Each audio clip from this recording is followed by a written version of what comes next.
Hi guys, welcome to my 10,000 subscriber Q&A video. Obviously I want to start out by saying thanks for 10,000 subscribers. It's really awesome, and I just wanted to kind of make a chill video here sitting at a cafe, drinking a coffee, well, an ice cream milk coffee thing, and just kind of answer the questions that were sent to me on YouTube, a few of them on Twitter, some on Blue Sky. And this will not be like heavily edited or anything, just kind of gonna sit here and chill and just answer these questions as honestly as I can. Hopefully I can get to all of them.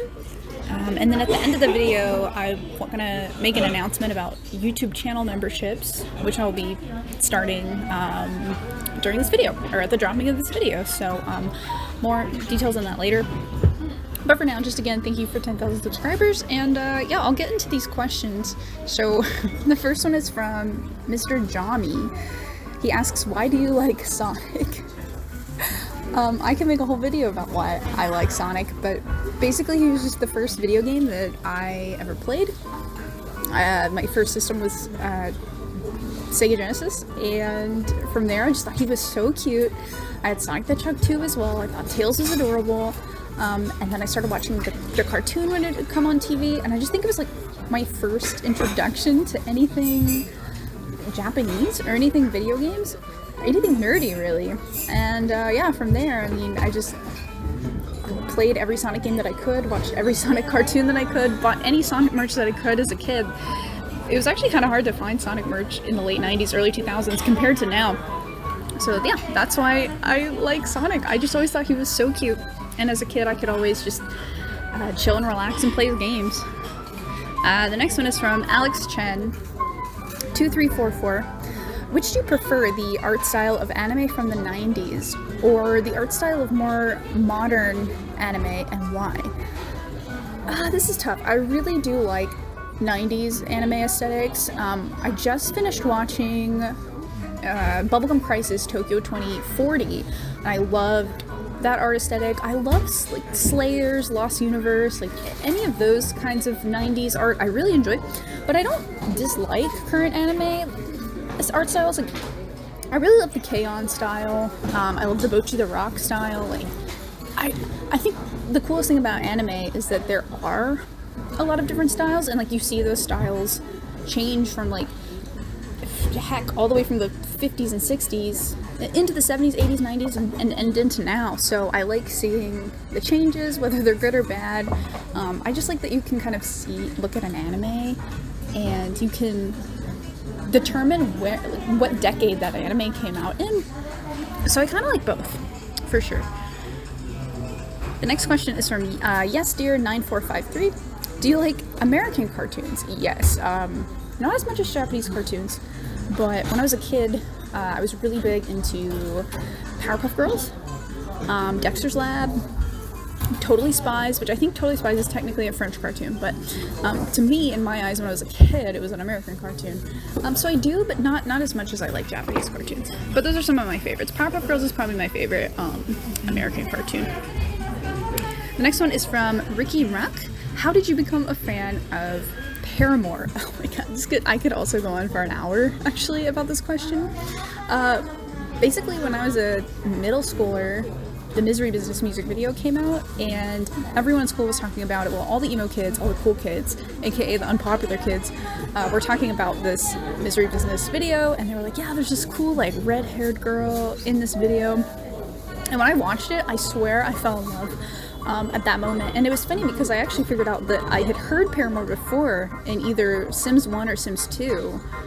Paramore's song Pressure is like in Simlish in either Sims 1 or 2, I can't remember. But yeah, I think that's where it starts for a lot of people, was the Misery Business music video, and then from there I was just watching every single YouTube video that I ever could on Twitter. And I remember when Twilight was really popular and coming out, you know, Paramore did the music for the Twilight movies, and I know like at the time maybe it was cringe, and especially a few years after, it was like super cringe to be into Twilight, but I have no shame. I've never called Twilight bad in my life. I absolutely love those movies and love those books. You know, as admittedly cringe as they are, I do love them. And so I won't go too much into this, but I saw Paramore in 2010 I must have been only like 16 or 17, and that show was so amazing, and now I just go see them every chance that I get, and their music has meant a lot to me. Every single member of the band has meant a lot to me, so yeah, I won't go too long about that, but I could probably make a whole hour-long video about why I love Paramore. My favorite song currently by them is You First, by the way, on their new record. Next question is from Two Chicken Bone. These are all YouTube on the YouTube channel under the YouTube community tab, by the way. How is your Japanese language skills going? Do you plan to study at a higher proficiency, like N1? Okay, I debated if I wanted to do this. はい、この質問の日本語で、答えてもいいですか？はい、頑張ります。頑張りますね。実は今年北海道に引っ越して、引っ越したから、忙しいになって、日本語の勉強のは、全然、I didn't have time for it. だけど、新しい授業に、参加して、最近、この授業は、役に立つだと思いますけど、実は夏に日本語能力試験レベル N3 が、受けましたけど落ちてしまいました。実は日本語能力試験 N3 が、3回目受けたけど落ちました。3回目受けました。実は来年から、もっと日本語能力試験 N3 の、本とか漢字とか文法とか、頑張らなきゃ勉強するために実は私のリスニングスキルは一番悪いだと思いますね。私の日本語のリスニングスキルがちょっと、私には、下手だと思いますけど、来年から、来年の夏に日本語能力試験レベル N3 もう一回、受けたいけど、頑張りますね。N3 合格するなら多分 N2 勉強したいですけど、N2 はもっと難しいなるからちょっと、難しそうですよね。N1 とっても無理そうだと思いますけど、じゃあ頑張りますね。I hope that answers the question. Noir Vert asks, my good friend, by the way, hello. Who are some of your biggest influences and inspirations? Oh gosh. I mean, if we're talking like YouTubers or like content creators, where do I begin? I think I first started making YouTube videos about Sonic the Hedgehog stuff, and so when I was thinking about making a YouTube channel, like I was watching a lot of other women actually too that were in the video game scene. Like Nintendo Fangirl was pretty inspirational for me to start my own channel, because I just thought her content was so cool. Pete Dorr I watched a lot of when I was a kid, and like he was really into showing off his Sonic the Hedgehog collection. Like at the time he had some of the only few collection videos on YouTube, like an Xbox 360 collection or PlayStation 2, or just like the Sonic collection videos as well. So as far as YouTube, like those are some of my biggest influences, but I think just in general, when it comes to, I don't know, just creativity, I mean, Hayley Williams from Paramore is a big inspiration to me. None of these questions I really thought about much beforehand. Okay, the next question is from Fancy Player 7665. What's your favorite city in Japan so far? I mean, I live in Sapporo, and maybe I'm a little biased, but Sapporo is awesome. It's a cold city. It's got basically everything you would need, like shopping-wise. It's not too crowded of a city compared to places like Tokyo and Osaka, which I like. I mean, I think my favorite thing about the north is just the weather. I just thrive so much better in the winter, and I thrive so much better when it's colder, when it's not hot, when I'm not sweating, when my hair is not poofing. Like, I feel, honestly, I feel like way more happy. I don't know how to, most people get like summer depression, or no, so most people get winter depression, and then in the summer they thrive. I'm the total opposite. Like in the summer I feel like I can't do anything. So being in the north has been good. But I also really like Asahikawa. Asahikawa is a city even more north than Sapporo, and it just has cool vibes. It's not a very big city. It's the coldest city in Japan and one of the snowiest cities in Japan, which is cool. There's an awesome zoo there. I kind of don't need that much cool stuff in a city. I just need like the vibes, and for me it's like how livable a city is, you know? So yeah, probably Asahikawa and Sapporo.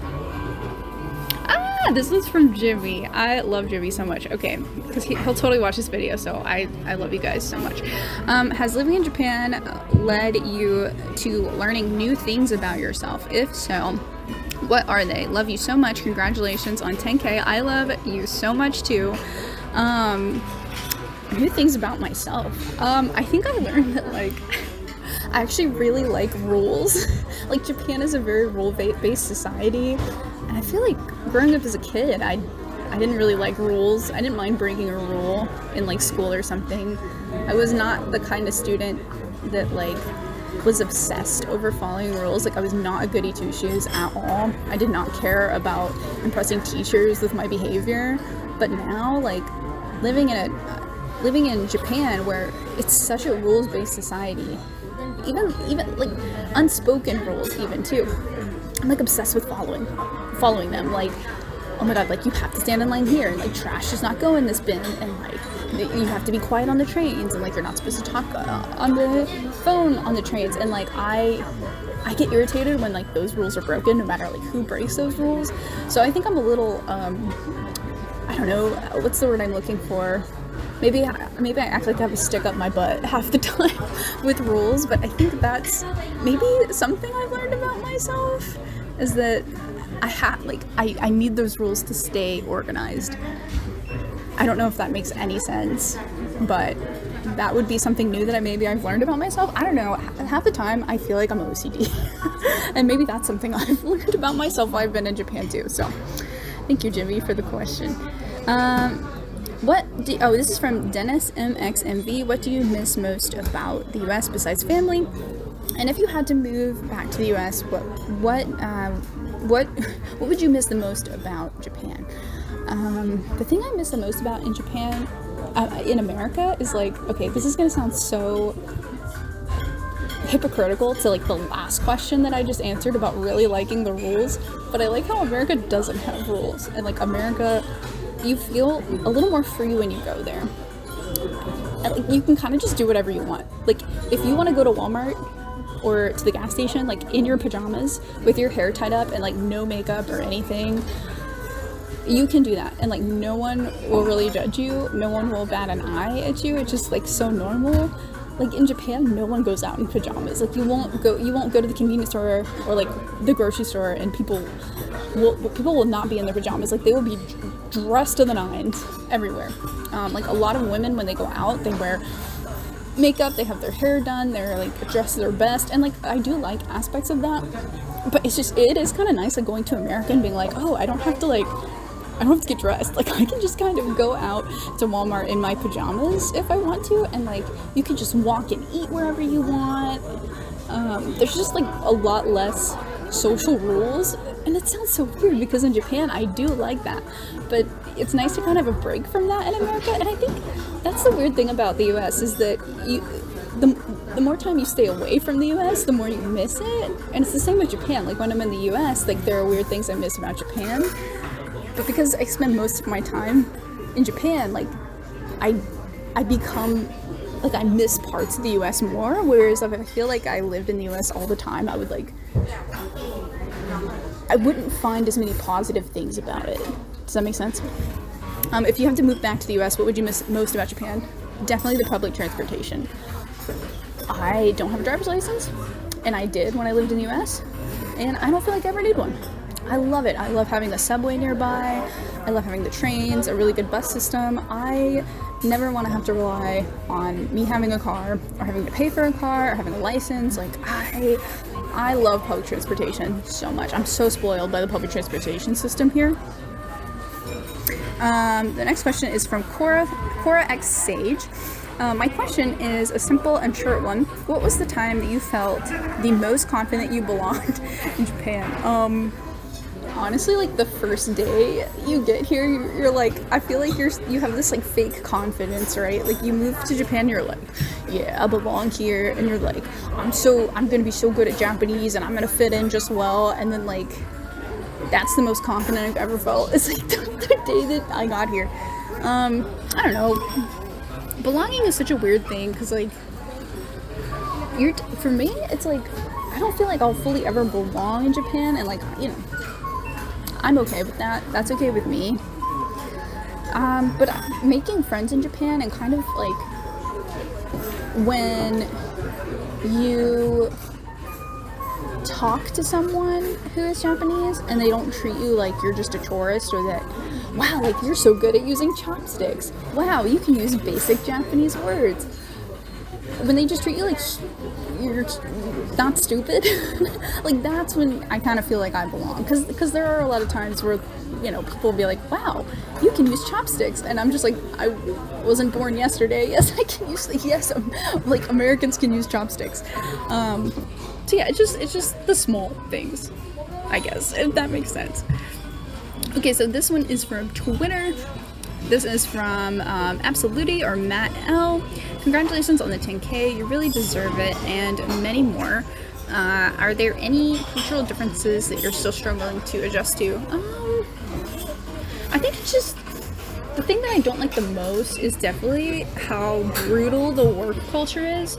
Like, I feel really bad because me and my American friends will get together and have a Christmas party or a Christmas Eve get together, and all of our Japanese friends, like, we invite our Japanese friends, and they're all, oh, I have to go to work, and they all work on like Christmas Eve or Christmas Day, and that's kind of weird because most of and I can only speak from like an American perspective, but most of the Americans I know take off work in Japan on Christmas Eve and Christmas Day, and like, you could never get a Japanese person to do that. They're so dedicated to their work. It's the most important thing in their lives, and like, work will just never be the most important thing in my life. Like, it just never will be, and I think it's okay if it is. But work culture here is so strict. I don't think I could ever adjust to working with a Japanese company. I have my own business. I have my own English teaching business online. I don't have to answer to anyone. I definitely would not survive here very easily if I had to have like a career with a Japanese company.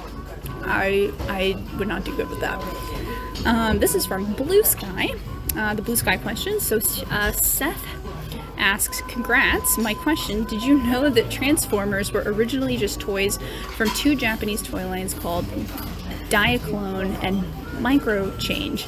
Optimus Prime also has a different name in Japan, that being Convoy. I did not know any of that. I knew absolutely none of that. Transformers I could be wrong. I don't know that much about Transformers, but aren't there also some like Korean animators that do Transformers? I don't know. Let me know in the comments, but I really didn't know any of that. But thank you for enlightening me. This is from Sammy. Sammy says, yay, congrats. I'm curious if there's ever been a standout collab cafe for you. Something that either did something extra special or that you just remember fondly. Absolutely. For me, and I'm a little biased, but for me, it was the Hololive Corone and Sonic collaboration cafe. I can't remember if it was some kind of anniversary or something, but Corone from Hololive is a huge Sonic fan. Corone works with Sega on all these collaborations, and she's got like the Sonic costume and Sonic merch, and even in Sonic Frontiers in Japan they had like Corone DLC for the game and stuff, cool little Corone shoes and stuff. So that was so fun. I do have a video on that if you guys are interested in watching it. That was probably my favorite. It's so funny because with Hololive, I was always trying to find who my favorite Hololive girl was gonna be. And then I saw Corone, but this was even before Corone was big into Sonic, and it just so happened that Corone ended up playing the Sonic games on her streams and became a really big fan, and then became like an ambassador for Sonic and Sega in a way. So that's just funny how that happened, but that was really special. I bought a lot of merch that day. This one's from Jay Villeneuve on Blue Sky. What do you find is the future goals for your channel, as well as what brought on the exit from Twitter? And what do you feel is your top 10 achievements of 2024? That's a lot, but I'll go through these a little slowly. So the future goal for my channel is really to just keep doing it, and like I don't want to feel like I have to film anything, you know? If I'm on a vacation and I feel like I don't want to film something, then I won't. I really want to balance working hard and also knowing when I don't have to pull the camera out every time. Like, I can enjoy myself on a trip or a vacation and like not have to record it, but I also want to work really hard and record whenever I can. So I want to find that balance. What brought the exit from Twitter? Honestly, getting on Twitter is a mess. Like, there's so much content on there that I don't even want to see or is not even interesting to me. So that's why I kind of moved to Blue Sky, because I can kind of reorganize things. And when I scroll Blue Sky, it's basically posts from just friends and it's stuff that I'm interested in. So that's really why I moved on to Blue Sky. I will not list all of my top 10 achievements because that seems like it's a lot. But I guess I'll just say one of my top achievements of 2024 is just moving to Hokkaido. Hokkaido is a place I really wanted to move for a really long time. I had visited 6 times up to Hokkaido before I moved up here, and I just loved the weather. I loved the vibes of the city, but I just didn't know if like my husband would want to get a job up here or even want to move up here. And it just so happened that the opportunity came up, and now we both just love living here so much. We have friends that we can talk to here as well. So that was definitely the biggest achievement. It made this year really busy and expensive, but it was still definitely the one of the bigger changes in our lives in Japan, but also like the best change, I think. I think there's one more. This is from Kite on Blue Sky. What would you say would be the most comfortable aspect about living in Japan and the least ideal aspect? I think the most comfortable aspect is just like safety, especially for women. And I'm not like trying to say that nothing ever happens. Nowhere is perfect and nothing is, for certain, but I've always felt safe walking in Tokyo late at night, past midnight, where maybe you don't even know where you are. You're like walking back to your hotel. Like, I've never felt like I was gonna get murdered or anything. So that's the most comfortable aspect of Japan, is just the safety of it. There are kids, kindergarten age kids, like 5, 6, 7-year-olds that walk themselves to school and walk themselves back because it's safe for them to do that. That's so comforting to me. Like, I don't have to almost ever worry about being by myself in public, even late at night. And the least ideal aspect is really just the work culture. I think, like, I'm so lucky that I'm able to, have my own, like, work from home English business, and I can be my own boss and make my own schedule. So I don't have to be part of a Japanese company if I don't want to be. I think that's the best case scenario for me, right? But yeah, unfortunately, other people that come to Japan, they maybe they don't have that choice. They have to work for a Japanese company, and I wouldn't want that for me personally. That would be the least ideal aspect. I think that's all the questions. Thank you guys for asking them. I think these were some really good questions, and I hope that I gave you answers that were good enough, and I hope that they made sense. Also, in this video, I will be dropping channel memberships, and I want to explain the reason why I decided to move on to doing channel memberships. So I had a Patreon, and I've decided to discontinue it because I think it's so much easier to just combine the two on YouTube together, and I can just worry about everything here. And I think it's just easier for people who like don't want to have to make Patreon accounts. They can just do it from their YouTube channel. I think that's way easier for everyone involved, right? So the way I wanted to do it was make it as cheap as possible. The first tier is literally only 99 US cents, I think, or like $1, because I know people don't really like when content is locked behind a lot of money. I don't either, but I do have a few of my own YouTube membership subscriptions to content creators that I really like, where they only start at like $1, and you know, I just like to be able to help them out even just a little bit, and to get maybe an extra video or even just, you know, an icon next to my name. I've really liked that for channels that I've subscribed to, so, you know, I wanted to keep it really, really cheap. So for only $1, you can join the channel memberships, and I'm gonna have a monthly video out for members only. You get an icon next to your name, you get like priority for, you know, comment replies and stuff like that. I might have live streams every once in a while, but the really big thing is just that extra video where it might be just like an extra walk and talk or something a little more personal, right? And again, I only want to make it like $1, which is the lowest tier. Now I do have a $4.99 tier as well. Don't feel pressured ever at all into like doing the $4.99 tier, because you get the same stuff actually, but it's just for people who do want to maybe support the channel a little bit more. And you know, anything that comes from channel memberships is just going to go right back into the channel, whether it be stuff for editing, stuff for filming, you know, trips to film and stuff like that. So everything will be put directly back into the channel. So those are the tiers. I think I have like gingerbread cookie and gingerbread latte, and I'm still working on some things with it, but you can start now if you want to. Of course, like, don't feel pressured. I'm still always gonna have content here for free on YouTube, but if you wanted to move from Patreon, or if you wanted some kind of way to support the channel, there you go. But you know, I'm always very clear, like, never feel pressured to, you know, support any content creator financially. Like, we're fine. I personally just love making content to make the content, but the option is there.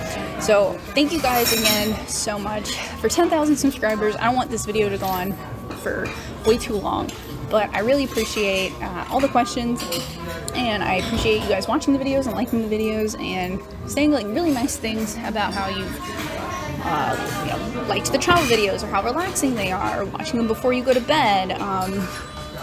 That really means a lot to me. You don't even know. So, all right, anyway, that's it. I'm gonna finish the rest of my drink.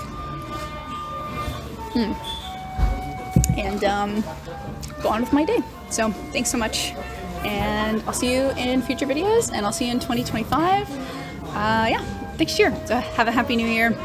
Hope you had a Merry Christmas, and see you in the next one.